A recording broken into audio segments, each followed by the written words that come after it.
Jesus said, "You think I have come to bring peace? I tell you, I have not come to bring peace, but to bring division." Where husband against wife, father against son, son against father, mother against daughter, daughter against mother. And we say, how can that be? Jesus is the Prince of Peace. How could he say, I've come to bring division? Why? Because the truth in the beginning will divide. The truth is a sword, and it will cut right to the marrow of the bone. And some will accept it, and some will not. And this is a hard saying. Who can believe it? You're telling us you're going to give us your own flesh and blood to eat? And they went away, many of them.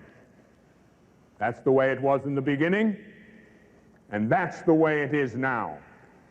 And that's the way I, sad to say, may always be until he comes again in glory. But one thing is certain. The truth in the beginning divides, but in the end it unites. You enter deeply into the truth, you enter into unity. For God is the truth, and God is one.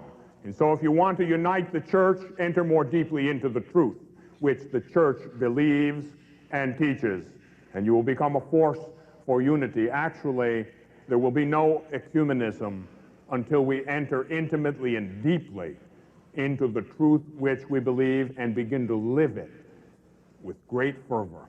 And then we'll attract people to the Catholic Church. But yes, many find it hard to believe. It looks like bread. It tastes like bread.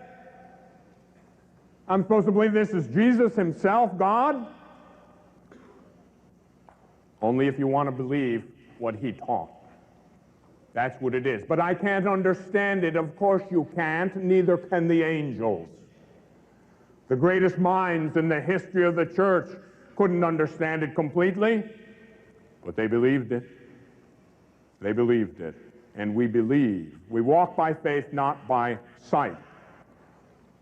So that first announcement of the Eucharist, yes, it divided the disciples. Some went away. Today it continues to divide. Some go away, they say, I don't buy it. I've heard people who should know better teach in places where it shouldn't be taught that Jesus isn't really there in the Eucharist. Jesus called the devil a liar and the father of lies.